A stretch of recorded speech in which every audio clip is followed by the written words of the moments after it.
ส่ง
เสียงเลยใช่ไหม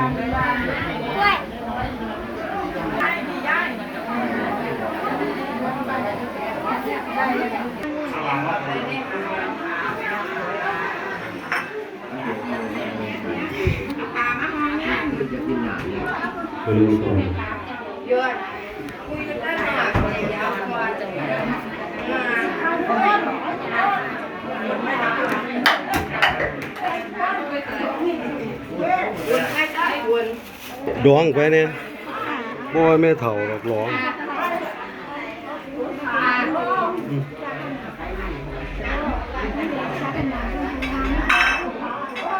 อันนี้เด้อ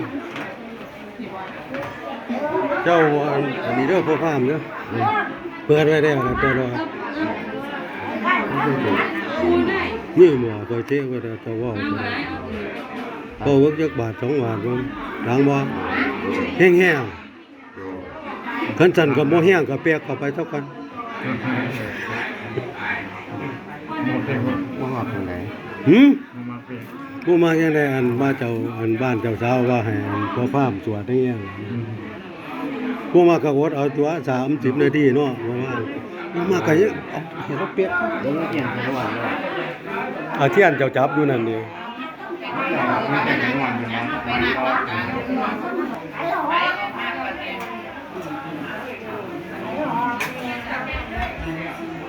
บายแห้งๆรถบ่ฟ้าม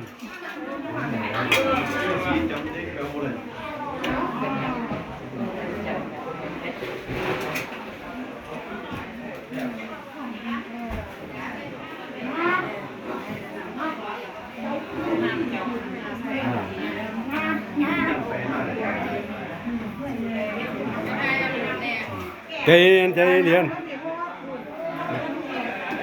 บ่เฒ่าใจเย็น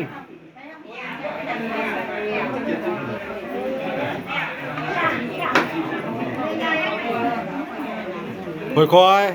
แยกไปทางโน้นแยกไปทางโน้น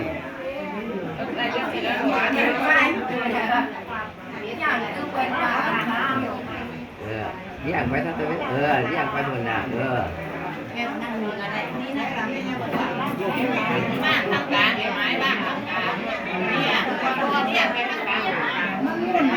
เลี้ยงเป็นกลมๆคือเตอเวน เขาพูดเลยเขาเปลี่ยนไม่เลยนะใช่ก่อนเขาเปลี่ยนเขาเปลี่ยนเลย ให้ก่อน แป้ง แป้ง เอาไปหนัง ป๋องหนึงบ่ เอาไป เดี๋ยวเอาแป้งมาให้นะเดี๋ยวแป้งมาจักหน่อยพอพามเพิ่นบาเขียวแป้ง มาแทงผู้แววมันทำยังไงค่ะมาอยู่จะมาครับไม่ลงไปอยู่ค่ะเมื่ออัด ท้องเมืองเราบ่จักเปอร์เซ็นต์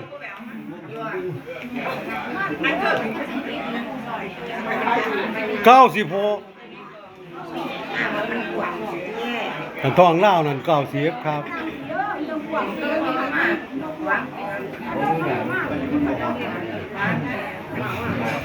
ได้ป่ะมากกว่า ไม่เทิน นะ หือ ได้ป่ะมากกว่านี่อยู่บ่ ใช้ก่อน ที่นี่ไม่มีได้ ไม่ยังเรา ได้ ได้โอ้สิเอาอันนี้ผมเป็นอยู่กับเสียงมันก็บ่ถามก็บ่ลายนี่สิเอามาจังไดนี่ เอามาใส่ก็หัวนี่ที่หัวนี่ อ๋อฝ่ายบ่หรือลายฝ่ายเขาว่าฝ่ายลายมันอันนั้นได้ทักหม้อเดี๋ยวเอาฝ่ายมันนำเนี่ยผักหวานบ่ทันมีเสียวใส่ให้เจ้าสาวแล้วกับแม่เจ้าสาวเจ้าว่าวนะ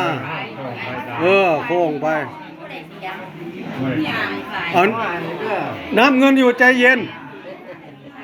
ว่าเยี่ยม นับค่าดองอยู่ ไม่ทิ้งหนักเลย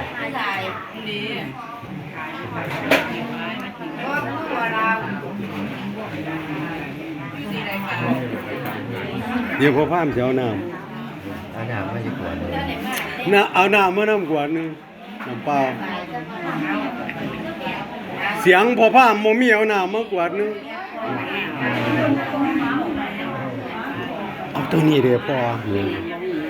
พราะว่านั้น หายไปกับเครื่องหนึงมันสิใสหัวเลยได้พอ อันนี้ปวดหาย แล้วว่าหนัก เบาให้เราแค่เห็ดอยู่ บ่ได้เคยแต่งจักเทื่อได้ผมก็แต่งเทื่อเดี๋ยวพ่อเอาพ่อพามคือพามมาจากไสเนาะมันมักงวนแสดงว่าบ่ทันเคยสวดจักเทื่อที่นี่เสียงบ่มี งานนี่งานแล้วเอาว่าเป็นหยังฝ้ายใส่ผักหวานเจ้าบ่าวเจ้าสาวฝ้ายเป็นก่อไม่ใหญ่ ผู้ใดซื้อมาเทียบเลยโฆษณา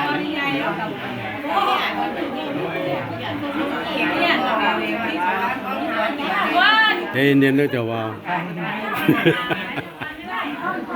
เอาฝั่งอันนี้อย่างเท่าไหร่ ได้อยู่บนนั้นตัวนี้ชื่อ ได้ก็ยังเอา บ่ได้สมเป็นยัง ฝ่ายก่อธรรมดานี่ก็ได้เนาะ เป็นปีด เอ้ยเห็นพ่อพามแล้วไปเอาอยู่เปียกถา เอาอยู่บนบ้าน ฝ่าวไปไถนาตัวกา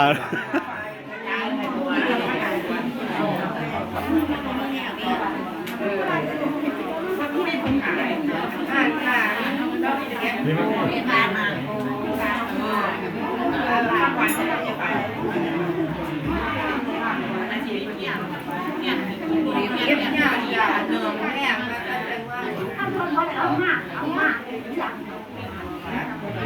ยังเยียกว่านี้พ่อพามยังเยียกฝ่ายแล้วยังเยียกแป้งแป้งเหรอ ใหญ่ใหญ่เอาโดด บ้วนแม่เจ้าสาวแป้งเอาแป้งไม่พ่อพามแป้ง แม่จะว่าดีป่ะดีป่ะเที่ยวแล้วกัน เพิ่นนั่งบ่ได้ได้อเจ้าว่ามันปวดขาเบิ่งที่ขาเพิ่น ตัวหลานมันเอาหลานคนมาให้ผมหลานพี่น้อง ครับกำลังเอามาพอพามครับผม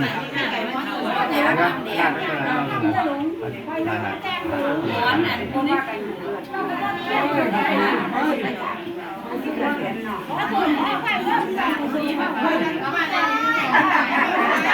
คือว่าเด้อพ่อพามเด้อเบาแห้งๆเด้ออย่าเบาคอยเปิดแห้งน่ะได้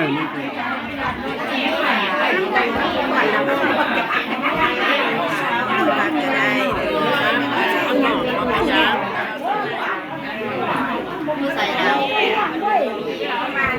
ไฟเป็นก้อนนะเขาขาวมาเขาสิเวียนแต่ว่าเจ้าสาวเป็นเวลาเป็นสู้ เดี๋ กั ยวน เป็นถือมาด่าไม่ด่ามาได้ เดี๋ยวมาแล้วโอเคพ่อแป้งก็ได้ครับ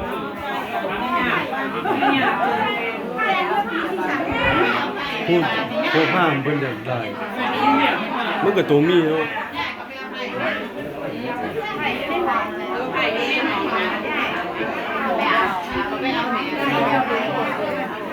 ไปในหยังล่ะให้ไปในหยังล่ะบ่แม่นไปได้ให้ไปในหยังล่ะ ทั้งฝุ่นทั้งฝุ่นทั้งไหนเจ้าว่า ทั้งองค์โคตรผุนที่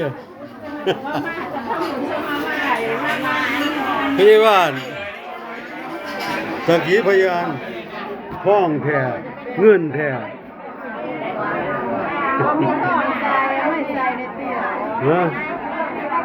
เดี๋ยวถือโอ๊กโตที่เชื่อให้อยู่